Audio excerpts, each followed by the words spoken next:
Hallelujah, praise Lord.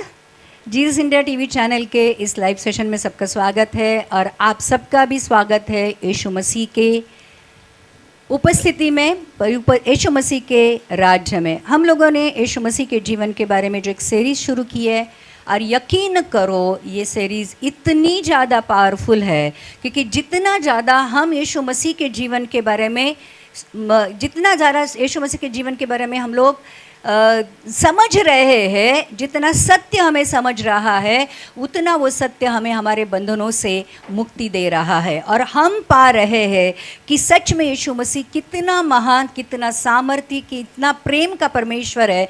और बहुत सारे लोग, सिर्फ मुझे लगता है एक 6-7 एपिसोड ही हुए हैं, लेकिन लोगों की ज़िंदगी बदल रही है।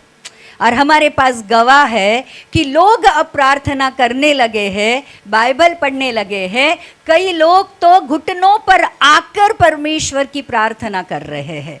आज देखो, जितना हम हमारे प्यारे परमेश्वर के बारे में जानेंगे उतना हम उससे ज़्यादा कनेक्ट हो पाएंगे। और इसलिए जितने भी लोग इस सीरीज़ को देख रहे हैं, सुन रहे हैं, आप जानते भी नहीं लेकिन आपके जीवन में बदलाव हो रहा है। आप जानते भी नहीं हो लेकिन आपका अंतरात्मा, आपका अंदरूनी मनुष्य परमेश्वर की इमेज में, उसके स्वरूप में बदलता जा रहा है। और इसलिए मैं सबसे दरख्वास्त करूंगी, विनती करूंगी कि ये जो सीरीज़ हमें शुरू की है ये हर दिन हम यूट्यूब पर डालते हैं लाइव सेशन के द्वारा।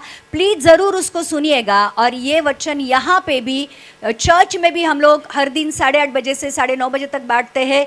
प्लीज़ आकर इस वचनों को ज़रूर सुनिएगा। और मैं परमेश्वर की ओर से आपको वादा करती हूँ कि वचन कभी खाली नहीं जाएंगे। जिस काम के लिए परमेश्वर ने यीशु मसीह को इस दुनिया में भेजा था और जिस काम के लिए आज ये वचन आपके जीवन में भेज रहा है, वो काम परमेश्वर आपके लिए ज़रूर करेगा। और परमेश्वर की एक बहुत दिल की चाहत ये है कि जिस कहते हैं कि स्वरूप और समानता में परमेश्वर ने आदाम को बनाया था और आदाम के साथ परमेश्वर रूबरू होकर बातें कर रहा था, आदाम से प्यार कर रहा था, आदाम के साथ, आदाम के अंदर रहना चाहता था। परमेश्वर आज भी यही चाहता है कि वो हमारे अंदर रहे, हमारे साथ चले। और इसलिए उसने यीशु को भेजा था ताकि उस यीशु के लहू के द्वारा वही स्वरूप, समानता और पवित्र आत्मा हमें वापस से मिले। और इसलिए प्रियो, परमेश्वर यीशु मसीह के बारे में जानना जीवन की सबसे बड़ी उपलब्धि है। और जो भी जानेगा, ध्यान रखना, वो परमेश्वर के राज्य में ज़रूर प्रवेश करेगा। तो हम लोगों ने यूहन्ना के बारे में देखा था कि यूहन्ना का जन्म कैसे हुआ था। जकरिया और उसकी जो बीवी है अलीशिबा, दोनों बूढ़े हो चुके थे और ये दोनों याजक लेवी समाज के थे। और ये जो जकरिया का जब समय आता है परमेश्वर के मंदिर में जाकर धूप जलाए, उस समय स्वर्गदूत आकर उस जकरिया को भेंट लेता है और उसको कहता है कि इस बुढ़ापे में तुझे पुत्र होगा, तो उसका नाम यूहन्ना रखना। और फिर यूहन्ना के बारे में वो बहुत सारी बातें, बहुत सारी भविष्यवाणी करता है कि ये जो पुत्र होगा ये यीशु मसीह के आने से पहले मार्ग बनाएगा, माँ के कोख से ही ये पवित्र आत्मा से भरेगा, ये नाज़ीर होगा, ये दाख मधु और मध्य प्राशन कभी नहीं करेगा। और इसके बारे में लिखा था कि इज़राइल के में से बहुतेरों को उनके प्रभु परमेश्वर की ओर ये फेरेगा। और बहुत सारी भविष्यवाणियाँ ये स्वर्गदूत ने यूहन्ना के बारे में की थी। और आज वही यूहन्ना के सेवकाई के बारे में हम बात करेंगे कि यूहन्ना को परमेश्वर ने कौन सी सेवकाई दी थी, क्योंकि यीशु मसीह के जीवन में यूहन्ना का एक बहुत बड़ा रोल था, क्योंकि यही एक आखिरी भविष्यद्वक्ता था जो यीशु मसीह के पहले आया था और यीशु मसीह के लिए उसने मार्ग बनाया था। आमीन। तो आज से हम यूहन्ना के सेवकाई के बारे में बात करेंगे और यूहन्ना की सेवकाई से आज हमारे निजी ज़िंदगी में और हमारी सेवकाई के बारे में भी बहुत सारी बातें हम सीखेंगे। तो आज का वचन हमारे लिए है, कहो ये आज का वचन मेरे लिए है। आमीन। तो आइए देखते हैं लूका की किताब का 3 अध्याय का पहले वचन से हम पढ़ेंगे। जिनके भी पास बाइबल है अपनी बाइबल खोलो, क्योंकि जब मैं हम पढ़ते हैं, आप भी पढ़ते हो आपकी बाइबल में, तो आपके मन में, आपके दिल में वो रजिस्टर होता है, और बाद में जब आप बाइबल पढ़ते हो तो आपको वापस से याद आता है कि हाँ, ये वचन मैंने सीखा था, और फिर वो वचन आपसे बातें करता है। आमेन, आमेन। तिबिरियुस कैसर के राज्य के 15वें वर्ष में, जब पुन्तियुस पिलातुस यहूदिया का हकीम था और गलील में हेरोदोस, इतुरैया और त्रेकोनीतिस में उसका भाई फिलिपुस और अबिलेने में लिसानियास चौथाई के राजा थे। अब इसमें बहुत सारे नाम हैं जो हमें समझ में नहीं आते हैं, लेकिन मैं आपको बताना चाहती हूँ कैसर राजा का राज्य था, बराबर। ये जो कैसर करके राजा था, जो यहूदिया प्रांत पर राज्य कर रहा था, इसका ईस्वी सन 14 से ईस्वी सन 37 तक 37 तक इसका राज्य था। और कैसर राजा के 15वें वर्ष में, अब आपको लगेगा कि इतने सारे नाम परमेश्वर ने क्यों बताए हैं, क्योंकि ये नाम यीशु मसीह के जीवन में आगे जाकर एक बहुत बड़ा महत्वपूर्ण रोल प्ले करते हैं, एक महत्वपूर्ण भूमिका निभाते हैं। इसलिए परमेश्वर ने इन नामों को यहाँ पर लिखा है कि कौन कौन कहाँ कहाँ राज्य कर रहा था, कौन शासक था, कौन वहाँ पर महायाजक था, क्योंकि यही लोगों ने यीशु मसीह के साथ कैसा व्यवहार किया, ये सारी बातें हम बाद में पढ़ते हैं। इसलिए यहाँ पर लिखा है कैसर का राज्य था, कैसर का राज्य 23 साल तक था। उस 23 साल के राज्य में 15वें वर्ष में पुन्तियुस पिलातुस यहूदिया में गवर्नर था। गवर्नर का मतलब होता है कि राज्यपाल, जैसे हमारे राज्यपाल है, वैसे उस समय में भले कैसर का राज्य था, लेकिन रोमी साम्राज्य पूरे जगत के ऊपर राज्य कर रहा था। रोमियों का राज्य था ऑलमोस्ट सारे जगत के ऊपर।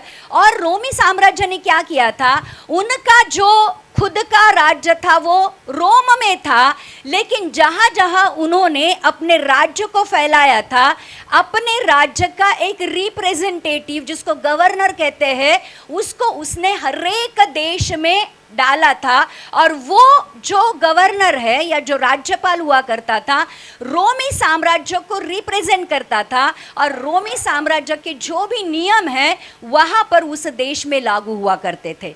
तो अब यहूदिया में इनका राज्य था, तो इस यहाँ पर यहूदिया के 4 प्रांत में उन्होंने 4 गवर्नर नियुक्त किए थे। तो ये जो पुन्तियुस पिलातुस था, ये यहूदिया का रोमी गवर्नर था। गलील में हेरोदोस राज्यपाल था। हेरोदोस का भाई जो फिलिपुस था वह इतुरिया और त्रखोनीतिस प्रांत का शासक था, और लिसानियम अबिलेने का शासक था। मतलब 4 प्रांत थे, उस 4 प्रांत के ये 4 शासक, राज्यपाल या गवर्नर थे।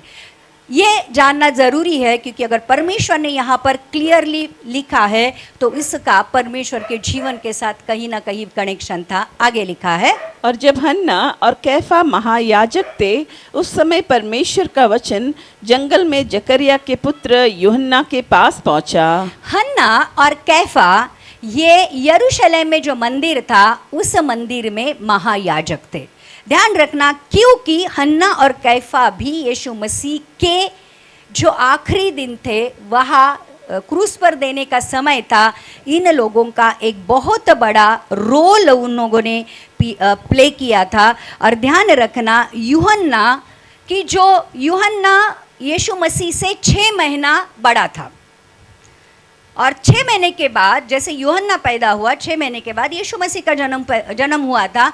मतलब यूहन्ना और यीशु मसीह एक ही समय में जिंदगी बिता रहे थे। और जो शासक थे, मतलब जो राजनीति में जो अधिकारी थे, और जो कह सकते हैं कि आत्मिक तौर पर जो स्पिरिचुअल जो लीडर्स थे, ये जो थे, ये जैसे यूहन्ना के जीवन में काम कर रहे थे, वैसे ही वो यीशु मसीह के भी जीवन में उनका बहुत महत्वपूर्ण भूमिका थी। और लिखा है कि इन सारे 5-6 मतलब 7 जो कैरेक्टर है उनके बीच में जब ये राज्य कर रहे थे अपने अपने प्रांत में, और जो महायाजक मंदिर में परमेश्वर की सेवा कर रहे थे उनके बीच में क्या होता है, उस समय परमेश्वर का वचन जंगल में जकरिया के पुत्र यूहन्ना के पास पहुंचा।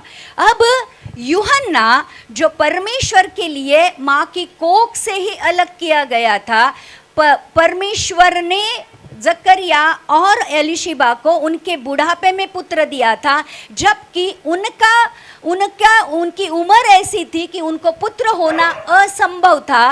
और उस समय पर यूहन्ना ने इस दुनिया में एंट्री ली थी, वो भी एक अपने आप में बहुत बड़ा चमत्कार था। और अब ये यूहन्ना की सेवकाई का समय शुरू होता है। और ये यूहन्ना एक ऐसा व्यक्ति था जो जंगल में जाकर जीवन बिताता था। मतलब जैसे ही उसकी युवावस्था शुरू हुई थी, ये लोगों के बीच में नहीं रहता था, ये जाकर जंगल में रहता था। दाख मधु और टिड्डिया ये खाता था, चपाती रोटी या सब्जी रोटी दाल चावल नहीं खाता था, ये टिड्डिया और दाख मधु खाता था। और जो ऊँट के चमड़े का वस्त्र पहनता था और कमर में कटिबंध लगाता था। तो ऐसी अवस्था में ये जो परमेश्वर के लिए अलग किया होगा परमेश्वर का एक सेवक जंगल में रहता था। और जब वो जंगल में रहता था उस समय में परमेश्वर का वचन किसके पास आया, यूहन्ना के पास आया। 400 साल के बाद परमेश्वर ने अपने एक चुने हुए व्यक्ति के द्वारा इजराइल लोगों से बातें करना शुरू किया, क्योंकि मलाखी के बाद परमेश्वर ने इजरायली लोगों से बातें करना बंद किया था। और अब परमेश्वर के पुत्र की मसीहा की जो बाट जो रहे थे इजरायली लोग, उसके पहले परमेश्वर ने जो यूहन्ना को इस दुनिया में भेजा था, वो यूहन्ना से परमेश्वर ने बातें की कि अब जाकर इजरायली लोगों से तू बातें कर। और ध्यान रखना यहाँ पर लिखा है कि ये जो यूहन्ना था उसके ऊपर एलिया का आत्मा था, एलिया के जैसा सामर्थी पवित्र आत्मा उसके अंदर वास कर रहा था। और इसलिए इजरायली लोगों ने जब 400 साल के बाद यूहन्ना की बातें सुनी तो यूहन्ना के बातों के ऊपर उन्होंने विश्वास किया कि ये परमेश्वर के द्वारा भेजा गया परमेश्वर का एक भविष्यद्वक्ता है और इसकी बातें मानना ज़रूरी है। और फिर इसलिए जब यूहन्ना ने अपने सुसमाचार का प्रचार करना शुरू किया, बहुत सारे इजरायली लोगों ने उसके ऊपर विश्वास किया। और आगे देखेंगे कि क्या होता है। वो यर्दन के आसपास के सारे प्रदेश में जाकर पापों की क्षमा के लिए मन फिराव के बपतिस्मा का प्रचार करने लगा। क्या करने लगा? देखो, परमेश्वर का राज्य पश्चाताप से शुरू होता है, ध्यान रखना। परमेश्वर का राज्य चिन्ह चमत्कारों से नहीं, किसी और चीज से नहीं, परंतु परमेश्वर का राज्य पश्चाताप से शुरू होता है। यूहन्ना ने भी अपने सुसमाचार की शुरुआत और यीशु मसीह ने भी अपने सुसमाचार की या सेवकाई की शुरुआत मन फिराओ क्योंकि परमेश्वर का राज्य करीब है इससे की थी। और इसलिए आज भी वो सच्चाई है कि ध्यान रखना, यहाँ पर लिखा है कि वो यरदन नदी के आसपास से सारे प्रदेश में जाकर पापों की क्षमा के लिए मन फिराव के बपतिस्मे का प्रचार करने लगा। मतलब अगर आपके पापों की क्षमा चाहिए तो आपको क्या करना पड़ेगा? पश्चाताप, प्रायश्चित नहीं, पश्चाताप। क्या करना पड़ेगा? पश्चाताप करना पड़ेगा। जब तक आपके दिल में आपके पापों के प्रति पश्चाताप नहीं है, आप परमेश्वर के राज्य में भूल जाओ, कभी भी प्रवेश नहीं कर सकते हो। और इसलिए ये जो यूहन्ना था, ये यूहन्ना को परमेश्वर ने ये कहा था कि सारे लोगों को जाकर पश्चाताप करने के लिए बोल, और जो पश्चाताप करेंगे उनको उनकी पाप क्षमा के बाद नदी में जाकर बपतिस्मा दे।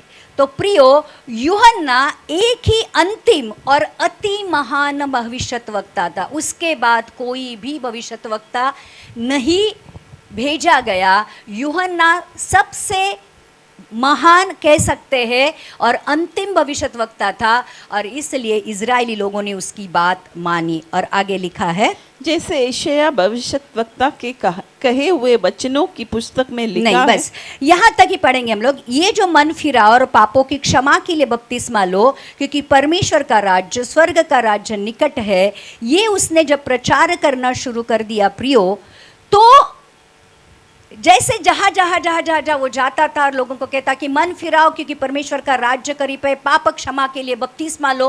और क्या होने लगा, मत्ती की किताब का 3 अध्याय का 5 और 6 वचन पढ़ेंगे। अब ये प्रचार करने लगा, जगह जगह जाकर सब लोगों को मन फिराने के लिए कहने लगा, पश्चाताप करने लगा। और जिन लोगों ने पश्चाताप किया उनको, उनके साथ क्या हुआ देखते हैं। तब यरूशलेम और सारे यहूदिया और यरदन के आसपास के सब स्थानों के लोग उसके पास निकल आए। उन्होंने अपने अपने पापों को मानकर यरदन नदी में उससे बपतिस्मा लिया। तो क्या किया लोगों ने प्रिया? सब लोग, अगर हम देखेंगे तो यहाँ पर लिखा है कि तब यरूशलेम और यहूदिया और यरदन के आसपास के सब स्थानों के लोग उसके पास निकल आए। सारे लोग जैसे जैसे वो प्रचार करने लगा उसके पास आए, और लिखा है उन्होंने अपने अपने पापों को मानकर, मतलब क्या किया उन्होंने, जितने भी पाप उन्होंने किए थे उनको मान लिया कि प्रभु हाँ हमने पाप किया है, और पश्चाताप किया। और जितने भी लोगों ने पश्चाताप किया उन लोगों को उसने यरदन नदी में बपतिस्मा दिया। और बपतिस्मा का मतलब ये होता है, जब आप बपतिस्मा लेते हो तो जब आप बपतिस्मा लेने के लिए खड़े रहते हो, आप क्रूस पर खड़े हो, समझो आपने सारे पाप उस क्रूस पर टांग दिए। और जब आप पानी में डाले जाते हो बपतिस्मे के लिए, बपतिस्मा का मतलब होता है डुबाया जाना, पूरी तरह पानी में डुबाया जाना। और जब आपको पूरी तरह पानी में डुबाया जाता है उसका मतलब होता है कि आपने वो सारे पाप पानी में छोड़ दिए, और जब आप पानी से ऊपर उठाया जाता है तो आपने आपके सारे पापों को उस पानी में छोड़ दिया, उसके लिए मर गए, और अब एक नए जीवन के साथ, पाप विरहित जीवन के साथ आप जी उठे हो। इसका मतलब बपतिस्मा होता है। और उसने सारे लोगों को बपतिस्मा दिया जो लोग उसके पास मन फिरा कर आए थे। और ध्यान रखना, मनुष्य को पहले पश्चाताप करना है, फिर बपतिस्मा लेना है। बपतिस्मे के पीछे की ये योजना थी परमेश्वर की कि जिन्होंने पश्चाताप किया है उन्हीं को बपतिस्मा दो। बपतिस्मा इसलिए भी लोग लेते हैं कि क्रिश्चियन लड़की या लड़के के साथ शादी करनी है तो बपतिस्मा लिया जाता है। किसी बच्चे को स्कूल में एडमिशन चाहिए तो बपतिस्मा दिया जाता है, ताकि ये दिखाकर कि वो मसीह है। तो जो भी मसीह लोगों के लिए जो एडवांटेज है या जो भी सुविधा है उनको पा सके। अगर बपतिस्मे का गलत इस्तेमाल होता है तो परमेश्वर की नज़र में वो सबसे बड़ा पाप है। ये भी ध्यान रखना ज़रूरी है कि हम बपतिस्मा क्यों ले रहे हैं। बपतिस्मा लेना है करके नहीं लेना है। अगर आपको सही में आपके पापों का पश्चाताप है तो ही बपतिस्मा लेना है, क्योंकि पश्चाताप आपके प्राण और आत्मा को पापों की क्षमा करने के लिए, पापों की क्षमा करवाने के लिए तैयार करता है। जितना हम परमेश्वर, देखो पहली बात ये होती है, जैसे जैसे हम यीशु मसीह को जानने लगते हैं या यीशु मसीह के उपस्थिति में आने लगते हैं, पहली बात ज़िंदगी में ये होती है, हमें हमारे पापों का गहराई से एहसास होता है। इसलिए यशायाह ने जब स्वर्ग का दर्शन देखा तो उसने कहा, हाय हाय मैं मर गया, मैं पापी लोगों के बीच में रहता हूँ, मैं मैं पापी हूँ। यूहन्ना ने जब यीशु मसीह का दर्शन देखा तो मरे हुए मुर्दे की तरह उसके चरणों में गिर गया। परमेश्वर पवित्र, अति पवित्र परमेश्वर है प्रियो, और उसकी उपस्थिति में हम कितने बड़े पापी हैं इसका एहसास होता है, और अगर नहीं होता है तो फिर प्रॉब्लम है कहीं ना कहीं हमारे जीवन के साथ। तो बपतिस्मा पश्चाताप का, पाप क्षमा का और नए जीवन को दिखाने के लिए एक प्रतिज्ञा है और बाह्य एक स्वरूप है, बाह्य प्रतीक है। मतलब मैं आपको ये समझाती हूँ कि जब आप परमेश्वर के पास आते हो, आपको पश्चाताप होता है और आपको ऐसे लगता है कि मेरे पापों की क्षमा होनी चाहिए और मुझे एक नए जीवन की शुरुआत करनी है, तब हम बपतिस्मा लेते हैं।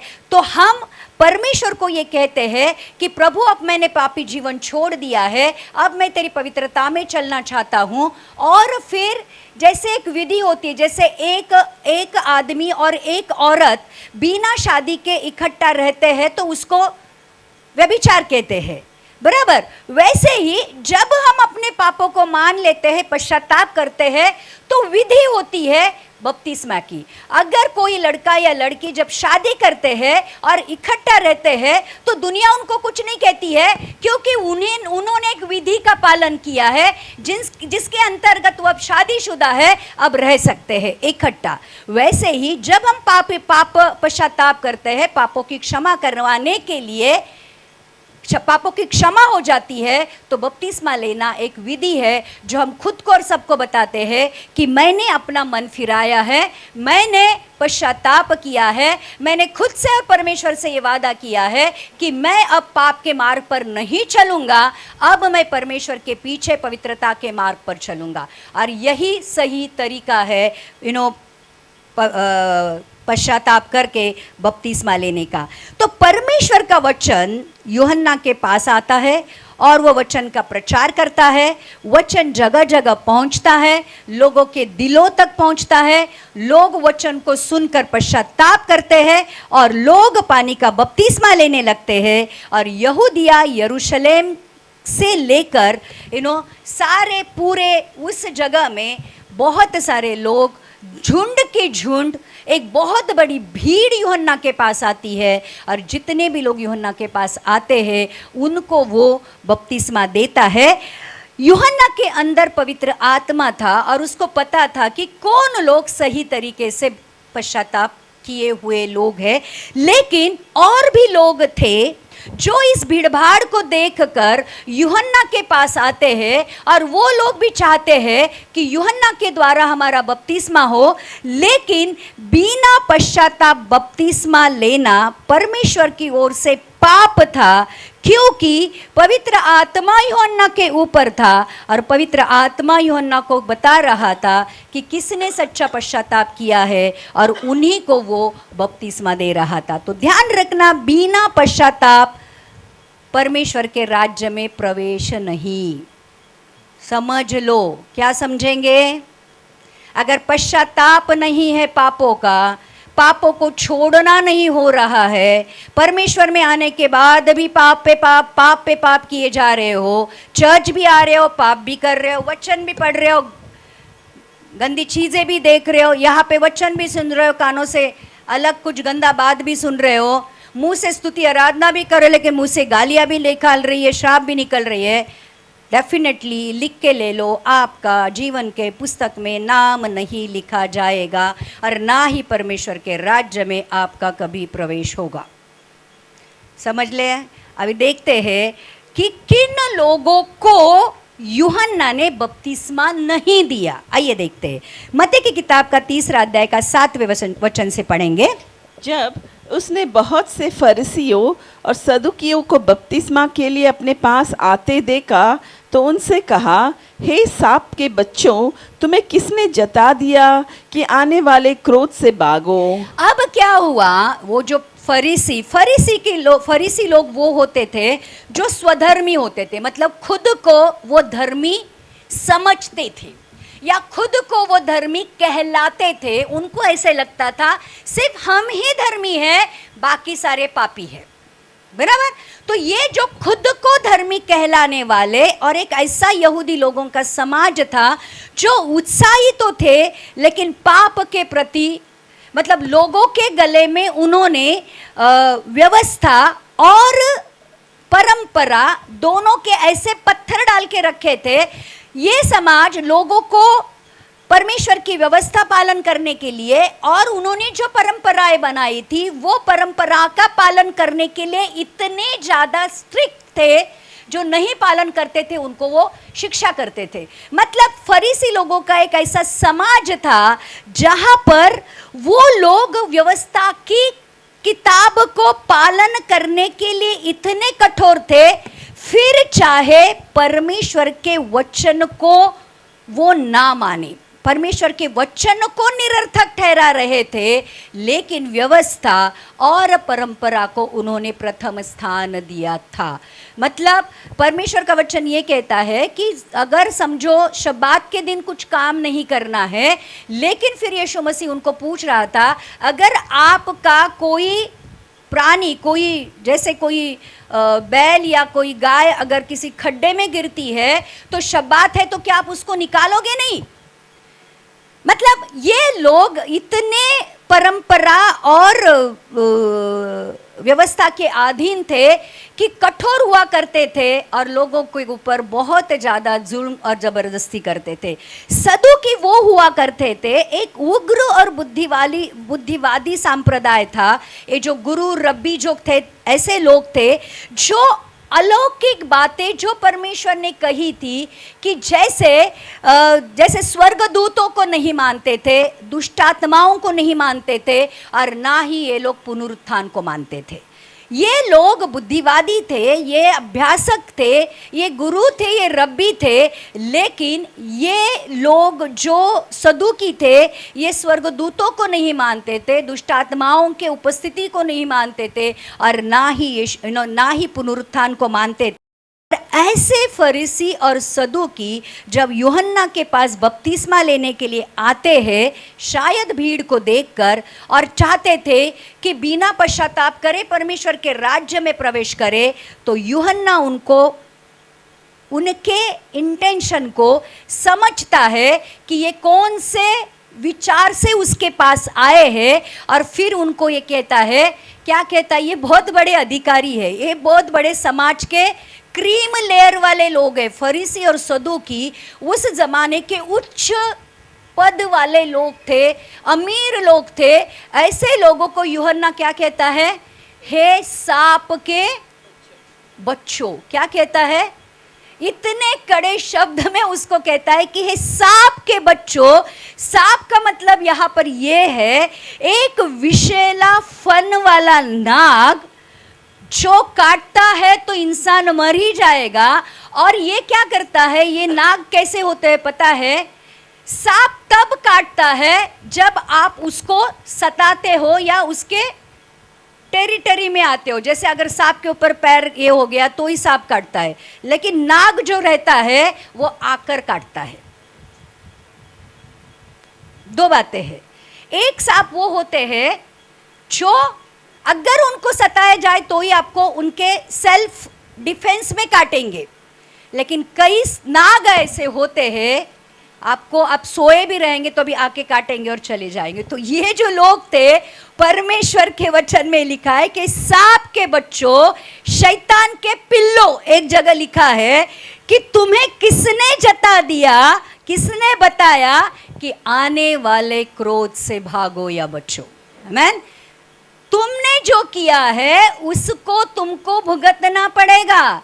जिन्होंने पश्चाताप किया है, जिन्होंने अपनी पाप क्षमा करवाई है, जिन्होंने बपतिस्मा लिया है, उनको उनके पापों की क्षमा हो गई करके उन्होंने जो पाप किए हैं उसका परिणाम भुगतना नहीं पड़ेगा। लेकिन हे सांप के बच्चों, सांप के पिल्लो, तुम कहाँ भागोगे?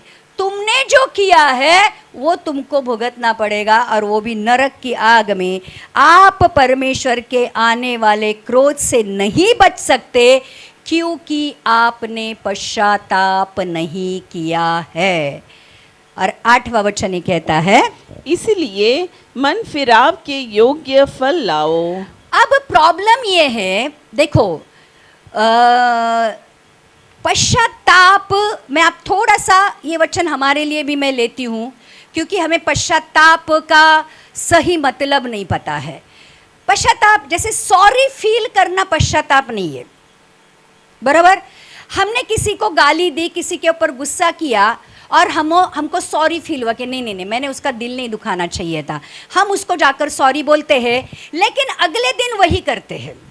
जैसे दारू पीने वाला एक इंसान रात को धामधूम करता है, मस्त सब धड़ाम मारा मारी तोड़ा फोड़ी सब करता है, राजा बनता है, जो भी आता है सामने सबको ये करके रख देता है, और जब सुबह होती है और देखता है कि मैंने क्या किया, उसको सॉरी फील होता है। अब जिसका जो किया, इवन बीवी का भी अगर उसको मारा रहेगा तो उसके पैर पकड़ता है, उसको कहता है सॉरी सॉरी सॉरी, आज से मैं दारू नहीं पीऊंगा, आज से मैं नहीं करूंगा। और शाम में जाकर जैसे ही 5-6 बजते हैं, बराबर उसके पैर वापस उधर जाते हैं, दारू की दुकान के पास वापस फुल टू होकर आता है और रात को वही करता है। दूसरे दिन वापस वही, तीसरे दिन वापस। इसको पश्चाताप कहोगे? अब मैंने दारू का उदाहरण दिया इसलिए आपको हंसी आ गई, लेकिन हम हमारी जिंदगी में वही करते हैं, बराबर। हम खुद को कहते हैं आज से मैं गंदी तस्वीरें नहीं देखूंगा, आज से मैं मेरा स्क्रीन टाइम कम करूंगा, आज से मैं बाइबल पढ़ूंगा, आज से मैं ये जो मेरा बुरा स्वभाव है, पीठ पीछे बातें करना, लोगों के जीवन में अननेसेसरी देखना, इसका क्या हुआ, उसका क्या हुआ, उसकी लड़की का क्या हुआ, वो भाग गई क्या, वो पास हुआ क्या, उसकी शादी का क्या चल रहा है, क्या हुआ, उसकी बीवी भाग गई थी, क्या हो गई, आई क्या वापस, क्या करना है हमको? आपको लगता है ये पाप नहीं है? ये तो मैं वार्ताहरी कर रहा हूं, समझ रहे हो? मैं रिपोर्टर हूं और मैं सबके इंफॉर्मेशन इकट्ठा कर रहा हूं। फिर कमेंट पास कर देना किसी के कैरेक्टर के बारे में, किसी के दिखने के बारे में, किसके इसके बारे में, किसके उसके बारे में, हमको लगता है हम पाप नहीं कर रहे। लेकिन प्रियो, जब पश्चाताप होता है ना, परमेश्वर का सच्चा ज्ञान जब पता चलता है और पश्चाताप होता है, तो जो पाप हम करते हैं उन पापों से जैसे परमेश्वर को नफरत है वैसे हमें भी नफरत होने लगती है। कितने लोग समझ रहे हैं? पश्चाताप का मतलब है जिन पापों को मैं बहुत आनंद के साथ करता था, जब सच्चा पश्चाताप होता है वो चीजें मुझे ऐसे लगते कि मैंने की कैसे, जबकि इतनी गंदी चीजें थी, मैंने कैसे की। एक दारू पीने वाले को जब पश्चाताप होता है, उसको दारू के बाद से भी चीड़ आने लगती है, क्योंकि उसको सच्चा पश्चाताप होता है। कितने लोग समझ रहे हैं? देखो, परमेश्वर का राज्य हमें लगता है उतना आसान नहीं है प्रियो, और इसलिए यहां पर लिखा है, इसलिए मन फिराओ कि योग्य फल लाओ। क्योंकि जब आप पश्चाताप करते हो तो पश्चाताप के भी फल दिखाई देते हैं।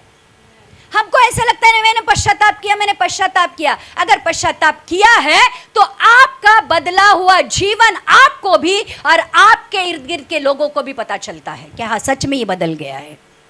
कितने लोग समझ रहे हैं? आगे का वचन लिखा है, और अपने मन में यह न सोचो कि हमारा पिता अब्राहम है, क्योंकि मैं तुमसे कहता हूँ कि परमेश्वर इन पत्थरों से अब्राहम के लिए संतान उत्पन्न कर सकता है। तो वो उनको कहता है कि अगर सच में तुमने पश्चाताप किया है तो पश्चाताप का फल होता है पवित्रता का जीवन, और अब हर जगह वो मनुष्य को मन फिराव की आज्ञा देता है। मतलब परमेश्वर का वचन ये कहता है कि जहां जहां परमेश्वर के राज्य का वचन प्रचार किया जाता है, तो राज्य का वचन सिर्फ ये नहीं कहता है कि आपको भरपूरता मिलेगी, आपको आनंद मिलेगा, आपको शांति मिलेगी, आपको नौकरी मिलेगी, आपको बच्चा होगा, आपको ये मिलेगा, आपको वो मिलेगा। ये परमेश्वर के राज्य का सुसमाचार कदापि नहीं है। परमेश्वर के राज्य का सुसमाचार ये है कि मन फिराओ तो परमेश्वर का राज्य में आपका प्रवेश होगा। और ये सुसमाचार सिर्फ यूहन्ना ने नहीं प्रीच किया, सिर्फ यीशु ने नहीं प्रीच किया, जहां जहां सुसमाचार प्रचार किया जाता है वहां पे यही होना चाहिए। प्रियो, आपकी आर्थिक परिस्थिति बदले ना बदले, आपकी भौतिक परिस्थिति बदले ना बदले, लेकिन आपकी आत्मिक परिस्थिति बदलना उद्धार का काम है। कितने लोग समझ रहे? कितने लोग समझ रहे?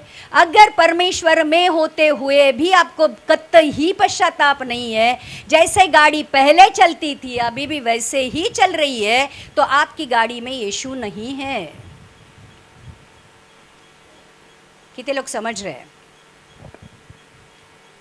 यीशु साथ में है, पाप करोगे? यीशु सामने इधर खड़ा है और झूठ पे झूठ बोले जा रहे हो। यीशु खड़ा है, आप जो मोबाइल में देखते हो यीशु भी देख रहा है। अब यीशु की उपस्थिति में जो मोबाइल में देख रहे हो देख पाओगे? यीशु सामने है और झगड़ा कर रहे हो किसी से, ऐसी अनाप शनाप बातें बोल रहे हो, कौन साथ में है? प्रॉब्लम यह है, यीशु हमको तब साथ में चाहिए जब हम प्रॉब्लम में है, लेकिन जब हम हमारी निजी जिंदगी जीते हैं तब हमें यीशु नहीं चाहिए। अब यीशु अंदर है, यीशु मेरे अंदर है, यीशु मेरे साथ है, यीशु को मैं पहना हूं, यीशु मेरे सब जगह यीशु है। मतलब जब गाली देते तो भी यीशु रहता है, जब गंदा सोचते हो तो भी यीशु रहता है, जब मुख से अनाप शनाप बातें निकलती तब भी यीशु रहता है। ये मत समझना, लेकिन जो सच में यीशु को धारण करता है, जो सच में यीशु में जीने लगता है, वो पाप से नफरत करने लगता है, पाप से अपने सारे जो रिश्ते हैं वो तोड़ देता है, वो बदलने लगता है। कितने लोग? और यीशु मसीह आपको यही देने आया था। कितने लोग समझ रहे हैं? आदम क्यों गिरा? किसकी वजह से गिरा? आज्ञा न मानने की वजह से वो पाप में पड़ गया करके परमेश्वर की उपस्थिति से। अब आपको परमेश्वर की उपस्थिति में वापस आना है, तो जो आदम ने किया था वो करोगे तो आओगे। जिस पाप के लिए जो आदम ने किया था, यीशु मसीह को स्वर्ग से आकर उसके लिए जान देनी पड़ी। क्या वो पाप वापस करोगे जिसके लिए यीशु की जान गई है? कितने लोग समझ रहे हैं? जिसके कारण यीशु को क्रूस पर चढ़ाया गया, वो पाप आप वापस से करते रहोगे क्या?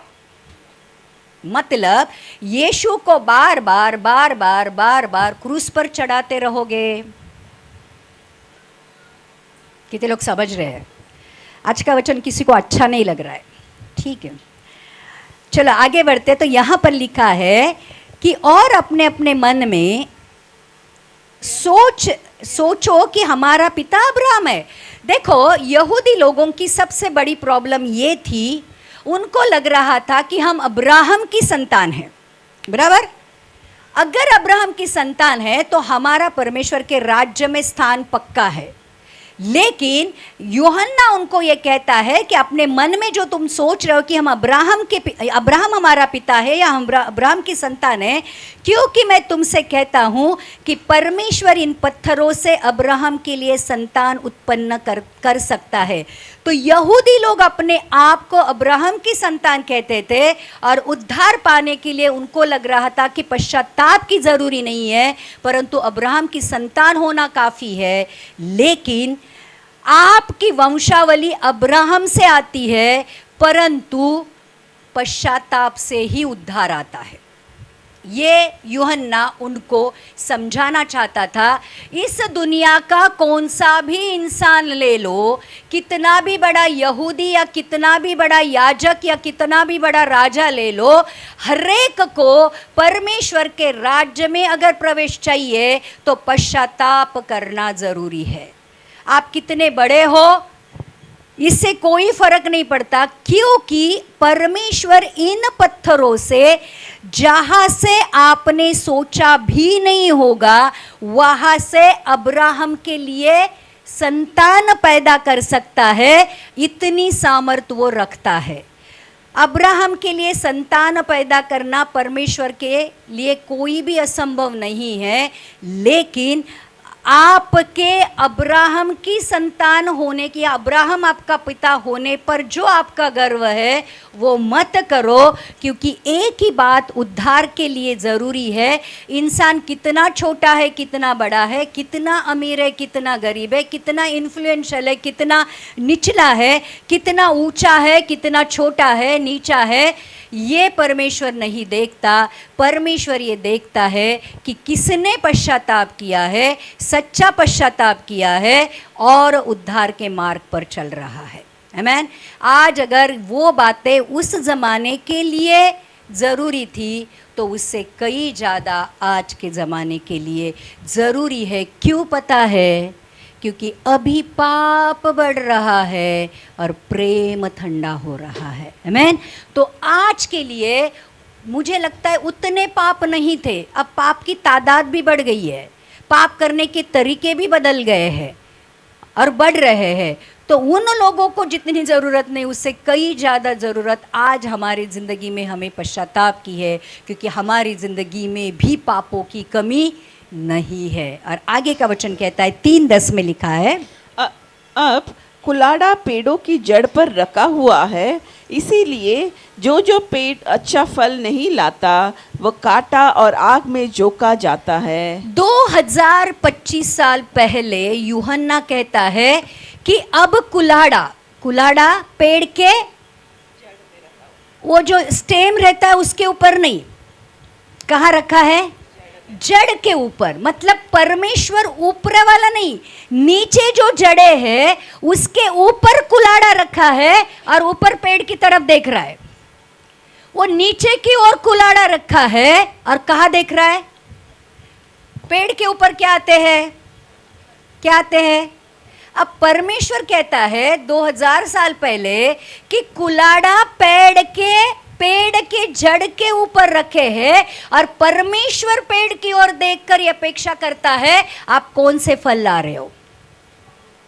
कितने लोग समझ रहे? समझो, आज अच्छा नहीं लग रहा है तो भी समझो, क्योंकि जो बातें उस जमाने में सच थी उससे कई ज्यादा आज सच है, क्योंकि परमेश्वर ने कुलाड़ा पेड़ के जड़ पर रखा है ताकि जो पेड़ अच्छा फल नहीं लाएगा वो जड़ से उखाड़ कर उसको फेंक देगा, वो सूख जाएगा और फिर जलने के लिए आग में झोंका जाएगा। हमारे जीवन में भी वैसा ही है। हमारे जीवन के ऊपर देखो, जैसे पिस्तौल रखते हैं ना, अच्छा फल दिखाओ नहीं तो ट्रिंग, ओके। जैसे गले के ऊपर सूरी रखते हैं, बराबर, अच्छा जीवन दिखाओ नहीं तो खत्म। मतलब आज के कुलाड़े की बात तुमको नहीं समझ में आ रही, इसलिए मैं बंदूक और पिस्तौल की बात कर रही, या फिर एक मिसाइल आएगा धड़ाम, आपकी हड्डी भी नहीं मिलेगी, सब कुछ जल के।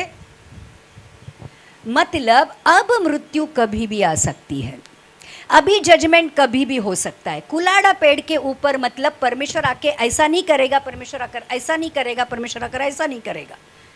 परमेश्वर एक तो मृत्यु को भेजेगा या परमेश्वर खुद आएगा, तो परमेश्वर के सामने खड़े कैसे रहोगे? अब क्या होता है, 10 कुंवारियां थी, 5 मूर्ख थी, 5 सयानी थी, 5 के पास तेल था, 5 के पास तेल नहीं था।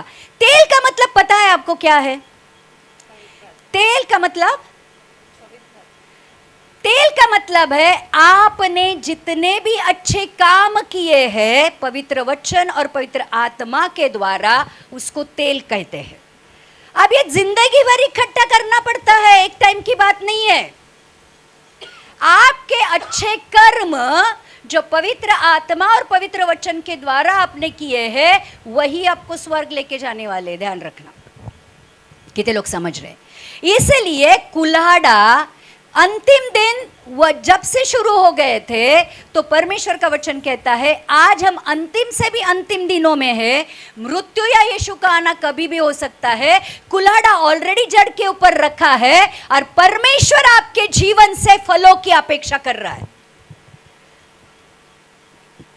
जिस जीवन को खरीदने के लिए यीशु मसीह ने अपना खून बहाया है, अपने आप को क्रूस पर दिया है, आपका जीवन आपका नहीं है, वो यीशु मसीह के लहू के द्वारा खरीदा गया है।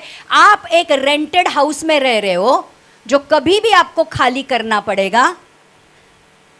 परमानेंटली आप पृथ्वी पर रहने नहीं आए हो। आपका साम्राज्य यहाँ बनाने की जरूरत नहीं है, कोशिश भी मत करो। कभी भी यहाँ पर आपका टिकट कट सकता है, आपका एग्जिट यहाँ से हो सकती है। इसलिए आने वाले दिनों के बारे में सोचो कि आज मरूंगा तो कहाँ जाऊंगा। हम सोचते हैं 10 साल के बाद मेरा घर होगा और मैं उस घर में रहूंगा।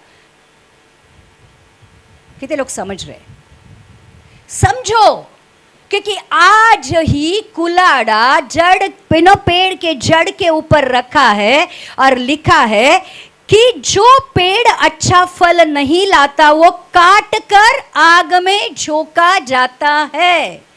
आपके जीवन से अच्छी चीजें परमेश्वर दिखाई नहीं देगी तो आप खुद को कितने भी बड़े मसीह बताओ, कितने भी बहुत बड़े अभ्यासक हो, कितने भी चर्च आने वाले रहो, कितने भी उपास करने वाले रहो, लेकिन अगर आपके जीवन में पवित्रता का जीवन नहीं दिखाया देता है तो प्रियो, नरक की आग में अनंत काल के जाने के लिए आपका मार्ग तैयार है। कितने लोग समझ रहे? क्योंकि जो पेड़ अच्छा फल नहीं लाता वो काट कर, और काटेगा कौन? परमेश्वर। काट कर आग में झोंका जाएगा, जहां पर रात दिन दांत का पीसना और अनंत काल की आग में जलना पड़ेगा। आमीन। यूहन्ना की किताब का 15वां अध्याय का 2 वचन पढ़ेंगे।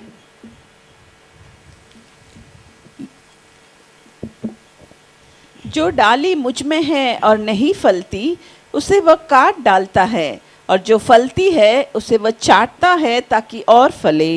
अब हम कहते हैं मैं मसीह में हूँ, बराबर, मैंने विश्वास किया, मैंने बपतिस्मा लिया, मैं चर्च जाता हूँ, मैं वचन पढ़ता हूँ, मैं प्रार्थना करता हूँ, जो कुछ भी एक मसीह को करना है मैं सब कुछ करता हूँ। अब परमेश्वर क्या चाहता है? परमेश्वर आप क्या करते हो वो नहीं देखता है, आप क्या दिखाते वो देखता है। कितने लोग समझ रहे? फल, पेड़ हरा भरा है लेकिन फल में कीड़ लगी हुई है। पेड़ बहुत बड़ा है, बहुत अच्छा दिखता है, लेकिन जब फल तोड़कर खाने जाते हो पहले ही बाइट में बहुत सारे कीड़े और मकोड़े बाहर आते हैं। कितने लोग समझ रहे हैं? हमारा जीवन ऊपर से बहुत अच्छा लगता है, लेकिन जब परमेश्वर फल को देखता है तो देखता है अंदर से पूरा सड़ा हुआ सारे कीड़ों मकोड़े। जब आपका हृदय परमेश्वर देखेगा तो हृदय के अंदर जो वस्तु स्थिति है जब वो जानेगा और वो कहता है जो डाली मुझ में है लेकिन फलती नहीं है, अच्छा फल नहीं लाती है, मैं खुद उसको काट डालूंगा और वो सूख जाएगी और वो आग में जलाई जाएगी। लेकिन जो डाली मुझे लगता है कि अच्छा फल लाएगी मैं उसको काट छाट करूंगा। मतलब जो डाली मुझे लगता है कि अच्छा फल देगी उसको मैं साफ सूफ करूंगा। उस डाली के सारे जो पीले पत्ते हैं, जो कीड़ है, मैं उसको साफ करूंगा, काट छाट करूंगा, उसको छाटूंगा ताकि वो अच्छे फल लाए। अगर आज हमारी जिंदगी में काट छाट हो रही है, कोई इंसान निकलते हुए जा रहा है, कोई पैसा प्रॉपर्टी जा रही है, कोई बुरी आदत जा रही है, बुरी संगति छूट रही है, अगर हम परमेश्वर में होते हैं तो अगर जो हमारी दिल की प्यारी चीजें परमेश्वर दूर कर रहा है तो परमेश्वर आपके जीवन में काट छाट कर रहा है ताकि आप परमेश्वर के लिए अच्छा फल लाओ। कितने लोग समझ रहे हैं? तो काफी बार परमेश्वर में आने के बाद आपको ऐसा लगता है अरे परिवार मेरे अगेंस्ट हो गया, जो मुझसे प्यार करते थे अब मुझे गाली देते हैं, मुझे बाहर निकालते हैं।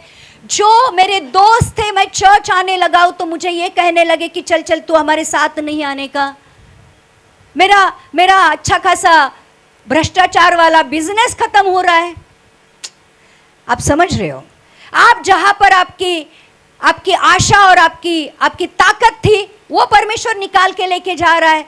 बहुत सारा धन संपत्ति पैसा लोग आपके जीवन से छूटते जा रहे हैं। मतलब चिंता मत करो। परमेश्वर क्या कर रहा है? क्योंकि परमेश्वर चाहता है मेरी डाली मुझ में ही बनी रहे और सब कुछ मुझ में से ही पाए, जग में वो कुछ नहीं पाए। कितने लोग समझ रहे हैं? तो हमारा प्यार, हमारा पैसा, हमारा प्रॉपर्टी, हमारा जो कुछ भी है, परमेश्वर चाहता है जो डाली यीशु मसीह में है सब कुछ यीशु से उसको मिले। बाहर से कोई भी सप्लाई उसको, क्योंकि बाहर सारा करप्शन है और परमेश्वर अपने बच्चे में कभी भी करप्शन नहीं चाहता है। कितने लोग समझ रहे हैं? और इसलिए अगर गरीब हो, बीमार हो, टूटे हुए हो, कोई बात नहीं, सिर्फ एक बात की गारंटी खुद को दिलाओ कि यीशु मेरे जीवन में है। काट छाट होने दो, क्योंकि आने वाले दिनों में आपके जीवन से परमेश्वर अच्छे फलों की अपेक्षा करता है। 6वां वचन कहता है वही अध्याय का, हाँ, यूहन्ना 15:6। यदि कोई मुझ में बना न रहे तो वह डाली के समान फेंक दिया जाता और सूख जाता है, और लोग उन्हें बटोर कर आग में झोंक देते हैं और वे जल जाती है। तो आज हम कौन सी डाली है? ओके, अब क्या होता है, यूहन्ना ये सारी बातें किससे कर रहा है? फरीसी और सदूकी से। अब जो लोग सुनते हैं सदूकी और फरीसियों के साथ यूहन्ना इतनी कठोर बातें करता है और फिर उनको डर लगने लगता है और वो पूछते हैं कि लोगों ने पूछा हम क्या करें, तू अभी इन लोगों के साथ इतनी कठोर बातें करता है तो हम क्या करें? और फिर यूहन्ना उनको कहता है, लूका की किताब का 3 अध्याय का 10 से 14 वचन पढ़ेंगे। लूक, हम क्या करें? कितने लोगों को ये सवाल आया ये वचन सुनने के बाद कि अब हम क्या करें? पूछो हम क्या करें? हम क्या करें प्रभु, हम क्या करें उद्धार पाने के लिए? अब परमेश्वर कहता है, तब लोगों ने उससे पूछा तो हम क्या करें? उसने उन्हें उत्तर दिया, जिसके पास 2 कुर्ते हो वो उसके साथ जिसके पास नहीं है बांट ले। क्या लिखा है? एक एक करके। जिसके पास 2 कुर्ते हो, जिसके पास नहीं है उसके साथ बांट ले। बटोरते मत बैठो। मेरे पास 25 ड्रेस है लेकिन मेरे साथ रहने वाले को पहनने के लिए ड्रेस नहीं, लेकिन मेरे मन में कभी नहीं आता है कि वो एक निकाल कर उसको दूं। मेरी बाजू वाली कुछ मांगने आती है, मेरे पास होता है, फिर भी मैं कहती हूं नहीं मेरे पास, कल आजा मैं कल दूंगी। मुझे पता है कोई एडमिट है हॉस्पिटल में, उसका बिल भरने के लिए, उसके दवाई के लिए पैसे नहीं है, वो मुझे मांगने आता है और मुझे पता है कि उसको पैसे की जरूरत है, उसकी जान बच सकती है, मेरे पास होने के बावजूद भी मैं कहूंगी कि मेरे पास नहीं है। क्या आप जाओगे स्वर्ग? Do you think? कितने लोग समझ रहे हैं? आपके पास है और लोगों को जरूरत है, फिर भी आप नहीं दोगे, भूल जाओ, कभी नहीं जाओगे। क्योंकि परमेश्वर का वचन ये कहता है जब आप किसी को देते हो तो वो परमेश्वर को उधार देते हो, उस व्यक्ति को नहीं। और इसलिए वो कहता है जब सफेद सिंहासन का न्याय होगा, मैं भूखा था तूने मुझे रोटी नहीं दी, मैं प्यासा था तूने मुझे पानी नहीं पिलाया, मैं बीमार था तू मुझे मिलने नहीं आया, मैं में था तूने मेरी चौकसी नहीं की। ये कौन था? ये यीशु मसीह था? नहीं, ये लोग थे जो आज हमारी जिंदगी में, डेली हमारी जिंदगी में हमें मिलते हैं। हमें पता है हमारे पास है और हमारे पास 2 है, हमारे पास भरपूर है और दूसरे के पास एक भी नहीं है, उसको उसकी जरूरत है। अगर फिर भी नहीं दोगे, दिल कठोर करोगे, भूल जाओ, भूल जाओ। और आपको क्या लगता है परमेश्वर देख नहीं रहा है? आप आपके घर वालों से, आप आपके पड़ोसियों से, आप आपके रिश्तेदारों से कैसे रहते हो, कैसे बिहेव करते हो?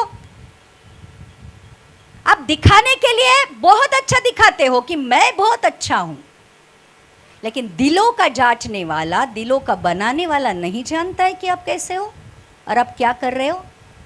इसलिए वो कहता है अगर आपके पास 2 है और जिसके पास नहीं है उसको दे दो, और आगे लिखा है और जिसके पास भोजन हो वह भी ऐसा ही करे। अगर मेरे पास खाना है, मतलब मेरे पास वस्तुएं है और आगे भूखा मर रहा है कोई, तो दे दो, दे दो, क्योंकि दिया करो तो दिया जाएगा। ध्यान रखना, जब तक आपसे नहीं छूटेगा तब तक आपको नहीं मिलेगा। जब आप देते हो तो आप बीज बोते हो। कितने लोग समझ रहे? जब आप देते हो तो बीज बोते हो, ताकि फसल के लिए, भरपूरता के लिए आपको फिर आप उसका इंतजार कर सकते हो। इसलिए वो कहता है कपड़े है किसी के पास नहीं उसको दे दो, खाना है आपके पास, जो भूखा है प्यासा है उसको दे दो। और आगे लिखा है महसूल लेने वाले भी बपतिस्मा लेने आए और उससे पूछा, हे गुरु हम क्या करें। अब जो चुंगी लेने वाले थे, महसूल लेने वाले थे, उस दुनिया के, उस जमाने के सबसे भ्रष्टाचारी लोग थे, जिनको सारे यहूदी इजरायली लोगों ने ये कहा था कि ये सबसे पापी लोग हैं। क्या लिखा था? क्या कहा था? सबसे पापी लोग हैं। अब सबसे बड़े पापी यूहन्ना के पास आकर कहते हैं कि हे गुरु हम क्या कर रहे हैं, हमने तो पाप किया है। मतलब उस जमाने में महसूल वाले कैसे थे कि रोमी साम्राज्य का साम्राज्य था, मतलब रोमी साम्राज्य था। अगर समझो किसी को 100 रुपए रोमी लोगों ने, रोमी साम्राज्य ने अगर कर टैक्स पे करने के लिए बोला है, तो ये टैक्स कलेक्टर क्या करते थे? 100 का 1000 लेते थे, 100 उधर भरते थे और 900 अपने घर लेके जाते थे, और उनके ऊपर किसी का कंट्रोल नहीं था। बहुत बड़े अमीर इन्फ्लुएंशियल लोग हुआ करते थे, लेकिन लोगों के नजर में वो बहुत बुरे थे। जैसे आज हमारे भारत देश में कई डिपार्टमेंट्स है जिनकी नाम नहीं लूंगी, बहुत भ्रष्टाचारी है। हम उनके साथ रहने से भी डरते हैं। नहीं बाबा, उधर जाना भी बेकार है, उनके साथ दोस्ती भी नहीं चाहिए और दुश्मनी भी नहीं चाहिए। मतलब इतना ज्यादा भ्रष्टाचार था उस जमाने में भी और आज भी है। तो वो भ्रष्टाचारी, सबसे बड़े पापी, सो कॉल्ड सबसे बड़े पापी भी यूहन्ना के पास आए और वो कहे, हे गुरु हम क्या करें, हम तो सबसे बड़े पापी है। और यूहन्ना ने कहा, उसने उनसे कहा, जो तुम्हारे लिए ठहराया गया है उससे अधिक ना लेना। जितना टैक्स रोमी साम्राज्य के सरकार ने आपको लेने के लिए कहा है उतना ही लेना, उससे ज्यादा नहीं लेना। मतलब अगर आपको आज पश्चाताप करना है, आज से पाप का जीवन छोड़ दो, भ्रष्टाचार छोड़ दो और फिर बपतिस्मा लो। आगे लिखा है, सिपाहियों ने भी उससे यह पूछा, हम क्या करें। उसने उनसे कहा, किसी पर उपद्रव न करना और न झूठा दोष लगाना और अपने वेतन पर संतोष करना। अब सिपाही थे, कौन थे? जैसे आजकल पुलिस वाले हैं, उस जमाने में तो ये जो सिपाही लोग थे रोमी साम्राज्य में, मतलब इजरायली यहूदी लोग ही रोमी साम्राज्य में सिपाही हुआ करते। तो ये क्या करते थे? अपने ही लोगों के ऊपर क्या करते थे? झूठे इल्जाम लगाते थे, उनको उपद्रव करते थे और वेतन से ज्यादा पैसा मांगते थे। अब सिपाही भी जब यूहन्ना के पास आए, अब उनको भी पश्चाताप हुआ कि हम भी तो बड़े पापी है, बराबर। और फिर वो भी पूछने लगे कि हे यूहन्ना, हे गुरु, हे रबी, हम क्या करें। और फिर उनको यूहन्ना कहता है, किसी पर उपद्रव मत करना, मतलब किसी को बिना वजह तकलीफ मत दो। क्योंकि जब अधिकारी होता है ना, जब अधिकारी के हाथ में अधिकार आता, हमारे घर में भी देखो, अगर हम घर के अगुवे हैं, हम घर के मुख्य है, स्पेशली जो पिता है, माता है, आपको वो अधिकार दिया है कि आप माता पिता हो, तो हम हमारे बच्चों को कैसे भी ट्रीट करते हैं। जब चाहे बोलेंगे, जब चाहे मारेंगे, जब चाहे गुस्सा करेंगे।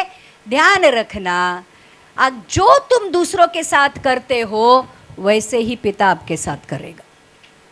इसलिए सबको प्यार से बर्ताव करना हमारा काम है। उपद्रव मत करो। जहां कहीं भी आप हो, आपके पास अधिकार है, तो प्लीज उपद्रव मत करो। एक बड़ा भाई छोटी बहन को मारेगा क्योंकि वो बड़ा है, बराबर। घर में ही देखो, बड़ा कोई काम नहीं करेगा, छोटे को पूरा काम करने के लिए बोलेंगे, जा झाड़ू लगा, जा पोछा लगा, जा किराना लेके आ, जा ये लेके आ, और ये बैठा रहेगा क्योंकि वो बड़ा है। मतलब सिर्फ सिपाहियों के लिए भी नहीं है, आपके लिए भी है, मेरे लिए भी है। कितने लोग समझ रहे हैं?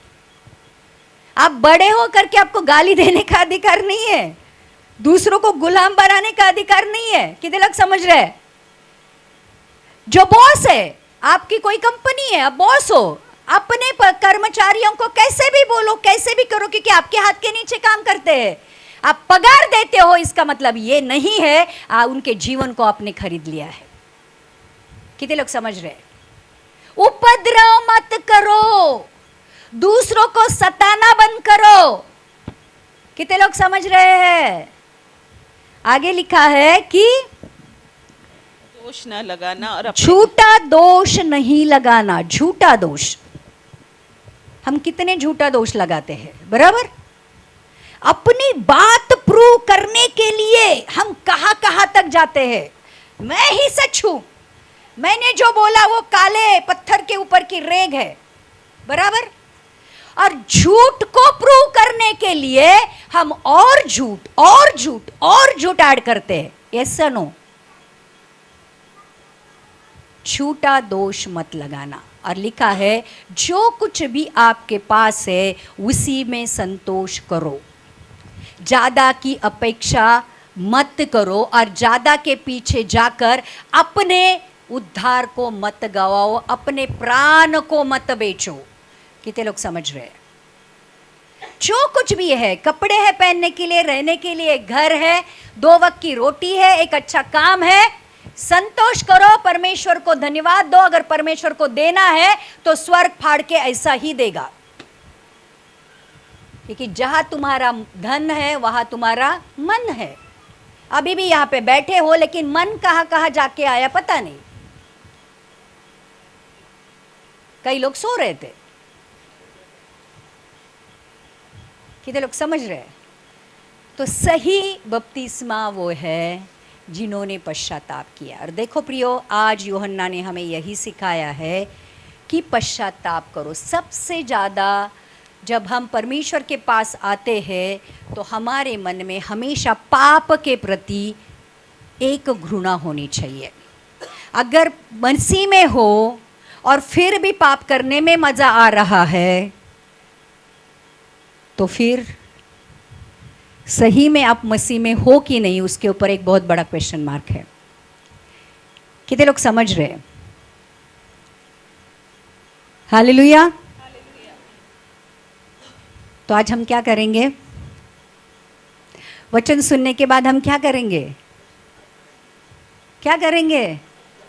कहो, करना है नहीं करना है? हाँ, आइए हम खड़े हो जाते हैं। धन्यवाद, धन्यवाद करते परमेश्वर, धन्यवाद करते हैं प्रभु जी। ओ शी हाला गा दी थी आला ला बसा हाला गा दी थी आला ला। प्रभु, आज तेरे वचन ने हमारी आत्मिक आंखें और आत्मिक कानों को खोला है परमेश्वर। ओ प्रभु धन्यवाद। सच में प्रभु, हमने ये बात बहुत गहराई के साथ जानी है कि तू आज हमारे जीवन का पश्चाताप और उस पवित्र जीवन को देख रहा है जो हम तेरे वचन और पवित्र आत्मा के अनुसार जी रहे हैं। आज जितने भी लोगों ने ये वचन सुना है और उनको लगता है कि नहीं, मैं गलत रास्ते पर था, आज भी मेरे अंदर बुरा स्वभाव है, आज भी मेरे अंदर बुराइयाँ है, पाप है, ऐसी ऐसी बातें हैं, गुप्त बातें जो दुनिया नहीं जानती, लेकिन वो गलत है, वो पाप है। आज वो लोग दिल की गहराइयों से परमेश्वर के सामने पश्चाताप करें। प्रियो, आप कुछ भी करो, बिना पश्चाताप परमेश्वर के राज्य में कभी भी प्रवेश नहीं होने वाला है। और आज जब परमेश्वर ने हमें वचन के द्वारा बातें की है और मौका भी दिया है कि हम पश्चाताप करें। इसका मतलब ये है, यूहन्ना के द्वारा जब प्रचार किया गया था, यीशु के द्वारा जब प्रचार किया गया था, बहुत सारे लोगों ने पश्चाताप करके अपने उद्धार को पाया। और आज जब यही वचन हमारे पास आया है तो परमेश्वर ये चाहता है कि हम भी पश्चाताप करें और परमेश्वर के राज्य के वारिस बने।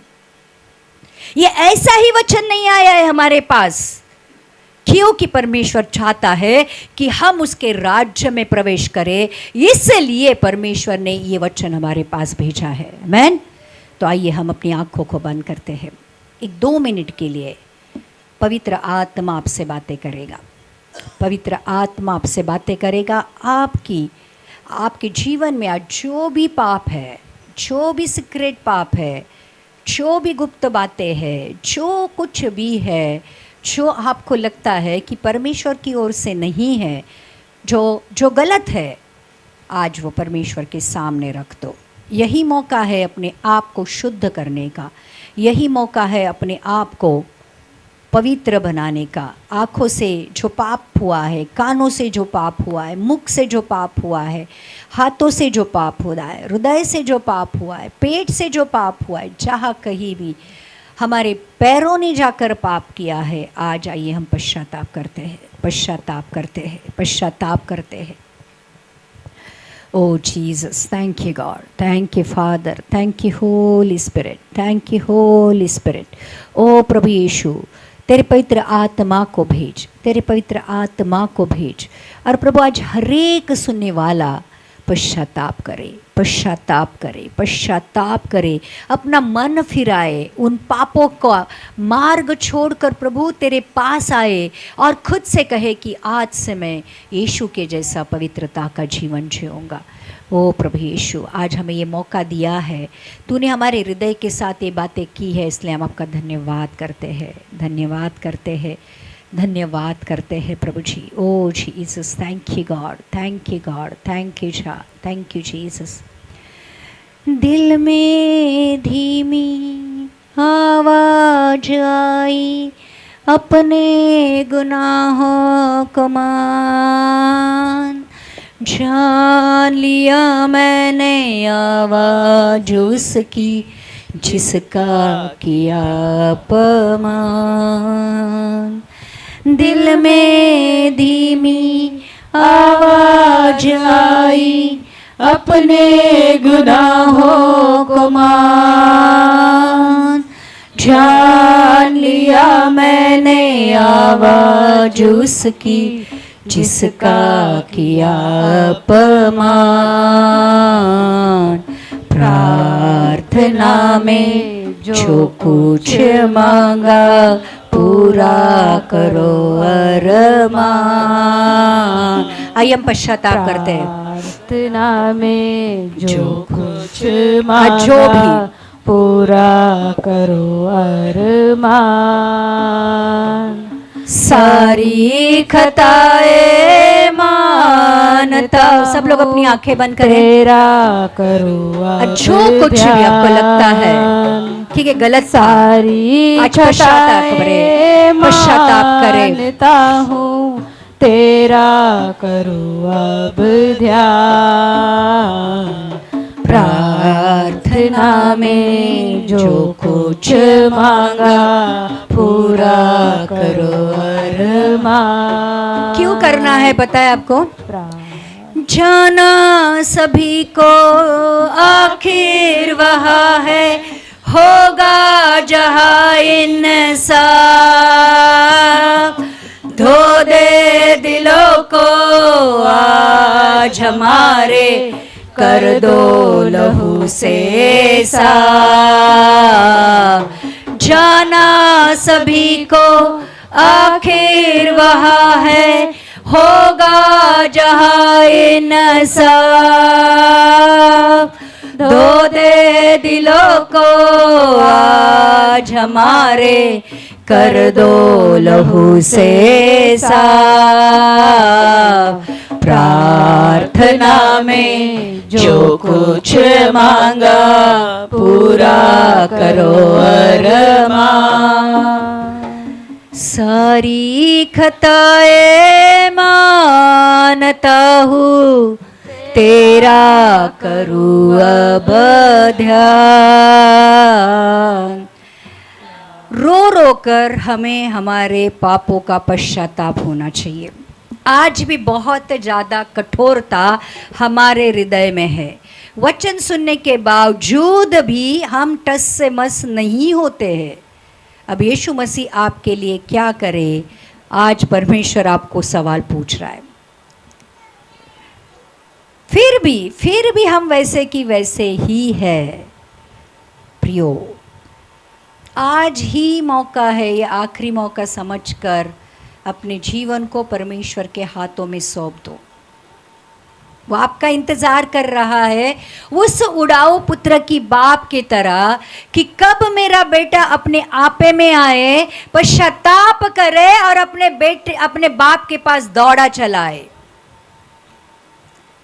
अगर इतना सुनने के बावजूद भी हम कठोर है, तो फिर पाप क्षमा के लिए परमेश्वर के पास कुछ भी नहीं है। Jesus, thank you God, thank you Father, thank you Holy Spirit. Fire upon everyone, fire upon everyone. हर एक के ऊपर तेरे पवित्र आत्मा की आग उतर कर आए और तेरे पवित्र आत्मा की आग में वो जाने प्रभु कि सच में तो कितना पवित्र परमेश्वर है। प्रभु तेरी आग जब उस सिनै पर्वत के ऊपर उतरती थी प्रभु पूरा सिनै पर्वत हिलता था। भूकंप की तरह परमेश्वर वो सिनै पर्वत थर थर कांपता था। लेकिन आज प्रभु इंसान इतना कठोर हो गया है कि तेरा पवित्र आत्मा होने के बावजूद भी प्रभु हम हमारी जिंदगी में टस से मस नहीं होते। प्रभु पश्चाताप का हृदय दे, पश्चाताप का हृदय दे प्रभु। आज सच में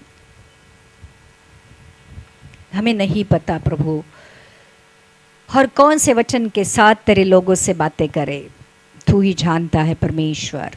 प्रभु यीशु आज फिर एक बार सौंप देते हैं तेरे बच्चों को तेरे हाथों में और परमेश्वर चाहते हैं कि प्रभु वचन का दोबारा वो मनन करे और सच में ये सोचे कि मुझे सबसे ज़्यादा आज अगर किस चीज़ की ज़रूरत है तो मेरे पापों के बदले पश्चाताप की।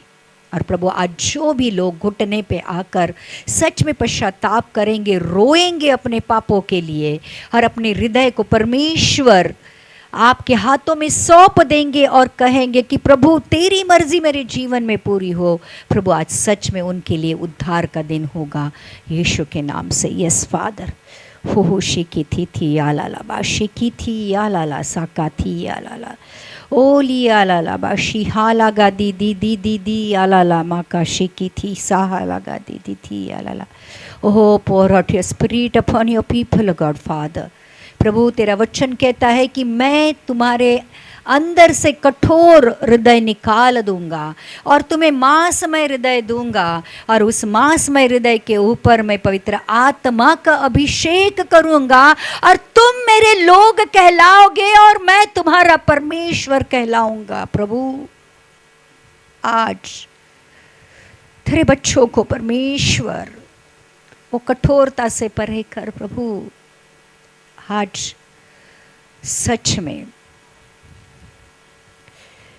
तेरी आत्मा का अभिषेक कर, तेरी आत्मा का अभिषेक कर, तेरी आत्मा का अभिषेक कर। आज हर एक जन प्रभु यहाँ से बदल कर निकले प्रभु, पापी से पवित्र बनकर निकले, ऐसे होने दे परमेश्वर।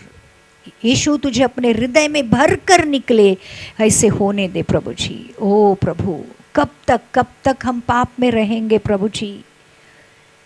प्रभु यीशु आज हरेक को पश्चाताप का आत्मा दे, हरेक को पश्चाताप का आत्मा दे यीशु के नाम से।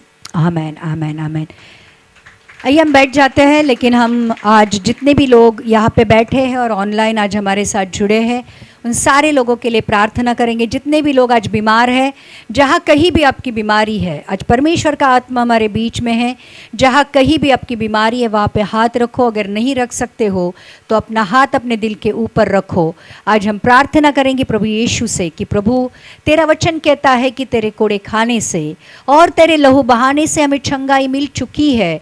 आज वही चंगाई प्रभु तेरे बच्चों के लिए, प्रभु आज तेरे लोगों के लिए हम कबूल करते हैं प्रभु।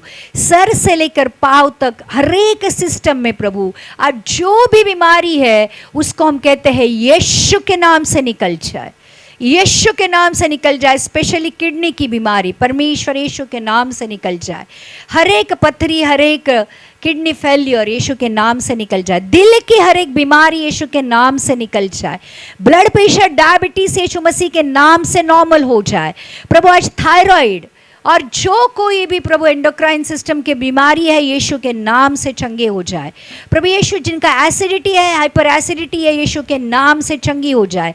हेडेक यीशु मसीह के नाम से चंगे हो जाए परमेश्वर। आज प्रोस्टेटिक कैंसर, लंग कैंसर, आज ब्लड कैंसर यीशु के नाम से चंगे हो जाए, यीशु के नाम से चंगे हो जाए, क्योंकि यीशु के नाम में और यीशु के आत्मा में और यीशु के लहू में सामर्थ है परमेश्वर। आज जितने भी विश्वास करेंगे प्रभु तेरे नाम से चंगे हो जाएंगे प्रभु। कितनी भी बड़ी बीमारी क्यों न हो, डॉक्टर ने कहा हो कि हम कुछ नहीं कर सकते, लेकिन प्रभु हमारा विश्वास है कि तू कर सकता है, तू कर सकता है। और प्रभु आज हर एक बीमारी, स्पॉन्डिलोसिस, अर्थराइटिस, जो कुछ भी है प्रभु यीशु के नाम से निकल जाए। डिप्रेशन, उदासीनता यीशु के नाम से निकल जाए। यस फादर, आँख, कान और नाक की बीमारी यीशु मसीह के नाम से निकल जाए। हर एक अस्थमा, एलर्जी, स्किन की प्रॉब्लम, इन्फेक्शन यीशु के नाम से निकलता जाए प्रभु। आज हर एक जन आत्मिक, मानसिक और शारीरिक आरोग्य को पाए यीशु के नाम से, यीशु के नाम से प्रभु। जिनको नौकरियां नहीं उनको नौकरी दे, जिनके घर में सताव है परमेश्वर वो सताव को निकाल दे परमेश्वर। तेरी शांति और तेरा उद्धार हमारे घरों में आने दे। जिनके जो भी लोग आज से प्रभु आज तक परमेश्वर से दूर है उन सारे लोगों को परमेश्वर तेरे हाथों में सौंप देते हैं। जो हमारे नियर एंड डियर्स वन है प्रभु जी, उनके जीवन में साल्वेशन, उनके जीवन में प्रभु उद्धार आने दे परमेश्वर। प्रभु यीशु प्रार्थना करते हैं जितने भी लोग परमेश्वर आज प्रभु व्यसनाधीनता में है, बुरी संगति में है, बुरी चीजों में है प्रभु, उन सारे लोगों के परमेश्वर जो बंधन है यीशु मसीह तेरे नाम से उनके जीवन के ऊपर के बंधनों को तोड़ते हैं और उनके लिए प्रभु पूरी तरह चंगाई और छुटकारा कहते हैं परमेश्वर। स्पेशली दारू, ड्रग्स, तम्बाकू, गुटखा, जो कुछ भी प्रभु गलत व्यसन है प्रभु आज हमारे घरों में, हमारे लोगों के जीवन में प्रभु आज उनको तेरे नाम से, तेरे पवित्र आत्मा की आग से तोड़ते हैं परमेश्वर और उनके लिए भी उद्धार का मार्ग बनाते परमेश्वर। प्रभु यीशु कोर्ट केसेस निकलने दे परमेश्वर। प्रभु हमारे चर्च के लिए हम प्रार्थना करते कि ये चर्च अच्छे से बनने दे परमेश्वर। प्रभु सारी सहायता प्रभु तेरे स्वर्गीय भंडार से आए, अच्छे लोग हमें मिले और प्रभु एक अच्छी जगह हमें पवित्र प्रभु तेरे वचन सुनाने के लिए मिले, ऐसे होने दे परमेश्वर। प्रभु प्रार्थना करते हैं आज जितने भी लोगों के रुके हुए काम हैं, जितने भी लोगों के रुके हुए पैसे हैं, जितने भी लोगों के प्रॉपर्टी के काम रुके हुए, यीशु के नाम से हम रिलीज करते हैं, क्योंकि वचन कहता है जो कुछ भी पृथ्वी पर बांधोगे स्वर्ग में बांधा जाएगा, जो कुछ भी पृथ्वी पर खोलोगे स्वर्ग में खोला जाएगा। यस फादर, बहुत सारे लोग हैं जिनको बहुत गुस्सा आता है, बहुत सारे लोग हैं जिनको दोष लगाने का स्वभाव है, बहुत सारे लोग हैं जो अशांत है, जिनको कहीं भी शांति नहीं मिलती है, बहुत सारे लोगों की चिड़चिड़ होती है, बहुत सारे लोग हमेशा गुस्से में रहते हैं। आज उन लोगों के ऊपर स्पेशली प्रभु तेरा आत्मा का अभिषेक हो, तेरा आत्मा का अभिषेक हो, तेरे प्यार से उनके अंदर की जो शांति है परमेश्वर उसको निकाल दे और उनको भरोसा दे कि तू उनके साथ है जो शांति का राजकुमार है। हो प्रभु यीशु, आज एक आत्मिक आरोग्य तेरे लोगों के जीवन में आने दे परमेश्वर, यीशु के नाम से प्रभु सारा मान महिमा आदर हम आप ही को देते हैं और यीशु मसीह आप ही के प्यारे नाम से प्रार्थना को मांगते हैं। आमेन, आमेन, आमेन।